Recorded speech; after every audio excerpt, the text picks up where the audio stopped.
Fadlizon minta Densus dibubarkan. Kompolnas bilang narasi biasa yang digunakan kelompok teroris. Yang ingin membubarkan Densus itu hanya dua pihak. Pertama, teroris sendiri, kelompok-kelompok yang terlibat dalam jaringan terorisme. Yang kedua adalah mereka pendukung teroris. Nah, ini kembali lagi ke Fadlizon. Kenapa Anda ingin membubarkan Densus 88? Apakah Anda bagian dari teroris, Anda teroris? Atau yang kedua, Anda itu pendukung teroris? Kan itu aja, sederhana kan? Kayaknya Fadli emang agak kacau sih. Yang ditangani oleh Densus 88 itu tindakannya, gerakannya, bukan agamanya. Itu yang harus dipahami. Bayangin, apa orang-orang kayak gini cukup dinasehatin? Apa orang-orang kayak gini cukup dielus-elus? Ya nggak bisa, tangkep. Dan Anda menunjukkan suatu kesan bahwa Anda itu bukanlah seorang wakil rakyat Indonesia sejati, melainkan wakil rakyat Taliban. Pak Fadlizon yang saya hormati, saya tegaskan sekali lagi biar Anda paham. Di Indonesia tidak ada Islamofobia atau Fadlizonofobia juga ada menurut saya. Saya salah satunya soalnya. Jelas alasan saya bahwa sepanjang 7-8 tahun belakangan ini pernyataan-pernyataan Fadlizon, ya, pernyataan-pernyataan Anda jauh dari aspirasi rakyat Indonesia. Untuk saudara-saudaraku di Densus 88, jangan pedulikan Fadlizon. Mulutnya memang ember, karena disitulah jualan dia. Kalau nggak ember, dia nggak makan. Teruslah bekerja, menjaga negeri ini supaya tetap aman. Saya dan banyak teman-teman lain akan menjaga kalian di media sosial. Burung hantu tetaplah burung hantu yang fokus mengintai mangsanya. Burung hantu tidak menghiraukan suara monyet yang berisik tanpa ada isi otaknya.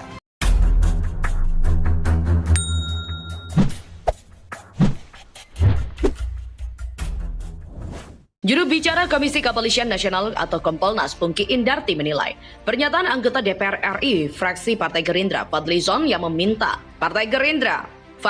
meminta Detasmen Khusus 88 Anti Teror Polri dibubarkan dengan alasan Islamofobia dan dijadikan komoditi tak berdasar. Menurutnya, pernyataan Fadli merupakan narasi yang kerap digunakan oleh kelompok teroris dan radikal. Selama ini narasi-narasi yang menyatakan Densus 88 itu harus dibubarkan ya adalah narasi-narasi dari kelompok teroris dan kelompok radikal. Sehingga menyesatkan dan sangat berbahaya jika seorang anggota dewan mendukung narasi itu. Terlebih Pungki menyatakan Kompolnas sebagai pengawas fungsional Polri menilai kinerja Densus 88 itu sangat baik. Bahkan kata dia, Densus 88 merupakan salah satu detasmen dari anti teror terbaik di dunia. Atas hal itu, Pungki pun menilai pernyataan Fadli yang meminta Densus 88 dibubarkan tak mendasar. Apalagi kata dia, anggota DPR RI itu tidak masuk dalam komisi yang menjadi mitra atau pengawas Polri. Kami sangat kaget, heran dan menyayangkan statement anggota DPR RI Bapak Fadlizon yang menyatakan Densus 88 sebaiknya dibubarkan karena Islamofobia dan menjadikan teroris sebagai komoditi. Fadli sebelumnya meminta Densus 88 dibubarkan. Ia mengatakan teroris harusnya diberantas dan tak seharusnya bisa dijadikan komoditas. Pernyataan Fadli itu menanggapi salah satu artikel pemberitaan dari salah satu media yang memiliki judul Densus 88 klaim Taliban menginspirasi teroris Indonesia. Fadli mengatakan narasi Densus 88 dari pemberitaan itu tak akan dipercaya oleh masyarakat. Pasalnya, Fadli menilai hal itu berbau Islamofobia. Dia tak memungkiri keberadaan teroris mesti diberantas, tapi kata dia jangan dijadikan komoditas. Sementara itu, dalam cuitan lainnya Fadli menilai Indonesia sudah terlalu banyak lembaga yang mengurusi terorisme.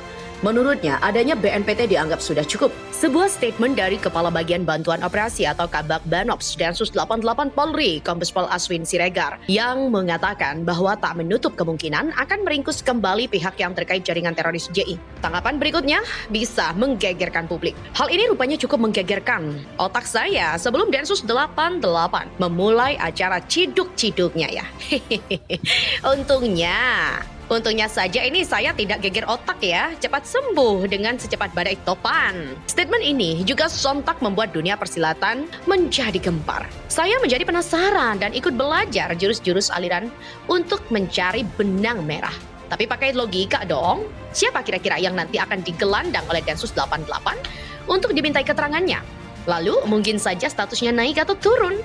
menjadi tersangka setelah terkumpul keterangan dan bukti-bukti yang lebih dulu dikumpulkan oleh pihak penyidik. Saya juga mencoba mencari benang merahnya tanpa berusaha memaksakan semua hal harus dihubung-hubungkan dengan jurus ilmu cocok logi. Khawatir nanti malah tidak nyambung dengan logika para pemirsa. Saya teringat mengenai berita lama.